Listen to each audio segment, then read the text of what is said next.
दोस्तों, कल्पना कीजिए एक सामान्य इंसान जो सुबह उठकर चाय पीता है, ऑफिस जाता है, परिवार के साथ डिनर करता है और फिर अचानक एक दिन वो सब कुछ छोड़ देता है। घर, पैसा, कपड़े, नाम, सब कुछ। सिर्फ एक सफेद धोती और एक मुंह पट्टी हाथ में लेकर निकल पड़ता है जंगल की ओर। कोई फोन नहीं, कोई बैंक बैलेंस नहीं, कोई घर वापसी का टिकट नहीं। ये कोई फिल्म की स्टोरी नहीं है, ये है जैन साधुओं की दीक्षा के बाद की जिंदगी।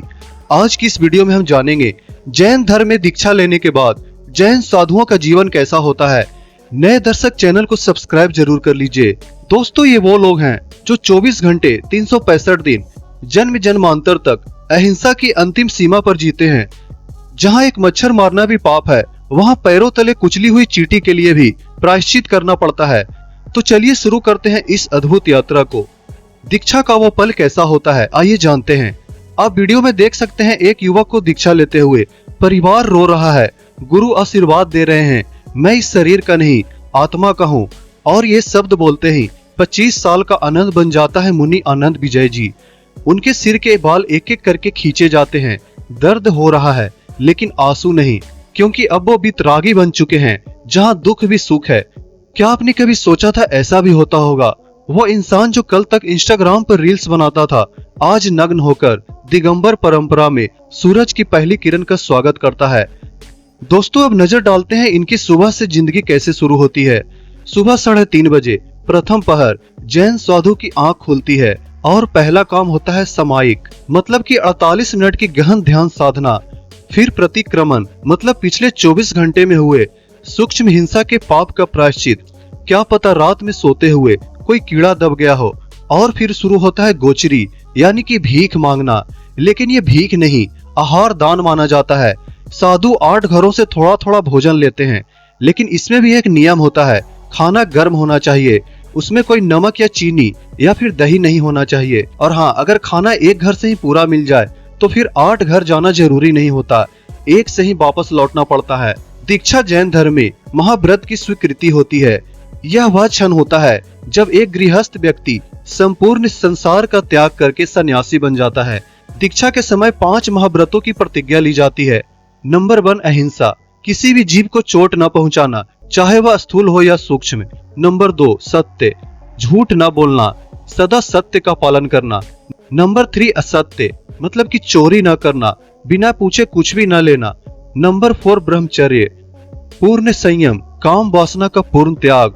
और नंबर 5, अपरिग्रह, मतलब कि कुछ भी अपना न मानना, संपत्ति हो, परिवार हो या फिर शरीर का त्याग करना हो। दीक्षा के प्रमुख अनुष्ठान, केश लुंचन, इसमें सिर के बाल हाथ से एक एक करके खींच कर निकाले जाते हैं, जो त्याग की पीड़ा को दर्शाता है। वस्त्र त्याग, अगर जैनी दिगंबर परंपरा से है तो इसमें पूर्ण नग्नता, श्वेतांबर में केवल एक सफेद वस्त्र। नाम परिवर्तन, पुराना नाम मिट जाता है और नया नाम आध्यात्मिक नाम मिलता है। गुरु के चरणों में समर्पण, गुरु के मार्गदर्शन में जीवन व्यतीत करने की प्रतिज्ञा ली जाती है। यह दीक्षा केवल शारीरिक नहीं बल्कि मानसिक और आध्यात्मिक परिवर्तन का प्रतीक माना जाता है। साधु का दिन ब्रह्म मुहूर्त में शुरू होता है। पदचारी, पैदल चलते समय धीरे धीरे जमीन को देखते हुए, ताकि कोई जीव न कुचला जाए। मुंह पर पट्टी लगाकर बोलना होता है ताकि कोई जीवाणु न मर जाए। जैन आगमों का अध्ययन किया जाता है। आचारांग सूत्र, अहिंसा का मूल ग्रंथ, जहां भगवान महावीर के उपदेश हैं। सूत्र कीर्तांग, इसमें कर्म सिद्धांत और जीवों की हिंसा से बचने के तरीके बताए गए हैं। 10 वैकालिक सूत्र, इसमें दैनिक कर्तव्य और संयम के बारे में बताया गया है। स्वाध्याय से साधु अपने ज्ञान को गहरा करते हैं और शिष्यों को सिखाते हैं। केवल पैदल, बिना जूते चप्पल के चलना, वो भी प्रतिदिन 30 से 40 किलोमीटर की यात्रा, कभी कभी इससे भी अधिक। बारिश, गर्मी, ठंड, किसी भी मौसम में बिना रुके, रास्ते में कोई जीव न मरे, इसके लिए सतर्कता बरतना होता है, जैसे पत्तों को हटाना या रुकना। विहार का उद्देश्य स्थान बदलना और विभिन्न स्थानों पर प्रवचन देना होता है।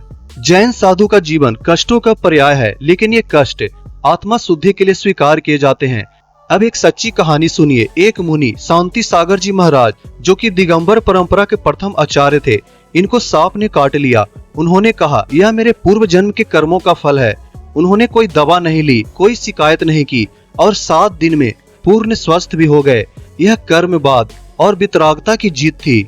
ऐसी अनेक कहानियां हैं जहां साधु बिना चिकित्सा के गंभीर बीमारियों से उबरते हैं। साधु का अंतिम लक्ष्य मोक्ष होता है, आत्मा का कर्मों से मुक्त होना। इसके लिए 3 रत्न आवश्यक हैं: सम्यक दर्शन, सम्यक ज्ञान और सम्यक चरित्र। ध्यान के प्रकार: धर्म ध्यान, इसमें नैतिक चिंतन और पाप पुण्य पर विचार होता है। शुल्क ध्यान, इसमें उच्च स्तर, केवल ज्ञान की ओर अग्रसर और मन पूर्ण शुद्ध होना चाहिए। कई साधु सलेखना यानी कि इच्छा मृत्यु अपनाते हैं। जब शरीर असमर्थ हो तो क्रमशः भोजन त्याग कर मोक्ष की ओर बढ़ते हैं। महिलाएं साध्वी बनती हैं और उनका जीवन भी साधुओं जैसा ही कठोर होता है। श्वेतांबर परंपरा में महिलाएं सफेद साड़ी पहनती है और दिगंबर परंपरा में सफेद धोती, लेकिन नग्नता नहीं होनी चाहिए। गोचरी, ध्यान, विहार, स्वाध्याय सब नियम पुरुषों के जैसे ही होते हैं। मासिक धर्म के दौरान अलग कक्ष में रहना और पूर्ण संयम और अलग गोचरी। साध्वियां अक्सर अधिक संख्या में होती हैं और समाज में महिलाओं को प्रेरित करती हैं। उदाहरण आर्यका ज्ञानमती माता जी जैसी महान साध्वियां। दोस्तों, ये वो महान आत्माएं हैं जो सुख के लिए नहीं, मोक्ष के लिए जीते हैं। जहां हम एक मच्छर मारकर भी सो जाते हैं और वहां ये पैरों तले चींटी के लिए भी प्रायश्चित करते हैं। दोस्तों, वीडियो में आगे बढ़ने से पहले आप जरा हमें ये बताइए कि आप हमारा वीडियो कहां से देख रहे हैं। कमेंट करके जरूर बताइएगा। कुल 24 तीर्थंकरों में से 23वें तीर्थंकर भगवान पार्श्वनाथ जी थे, जो लगभग 877 से 777 ईसा पूर्व के थे। वे काशी के राजा अश्वसेन के पुत्र थे। उन्होंने अहिंसा, सत्य और असत्य मतलब कि चोरी न करना और अपरिग्रह मतलब कि संग्रह न करना के 4 व्रतों की दीक्षा दी। पार्श्वनाथ जी की शिक्षाएं जैन धर्म की नींव बनी। और फिर आते हैं 24वें तीर्थंकर और अंतिम तीर्थंकर भगवान महावीर स्वामी जी, जिन्हें जैन धर्म का पुनरुद्धारक माना जाता है। भगवान महावीर का जन्म 599 ईसा पूर्व वैशाली में हुआ, जो कि बिहार में पड़ता है। उनके पिता का नाम सिद्धार्थ लिच्छवी गणराज्य के राजा थे और माता त्रिशला थी।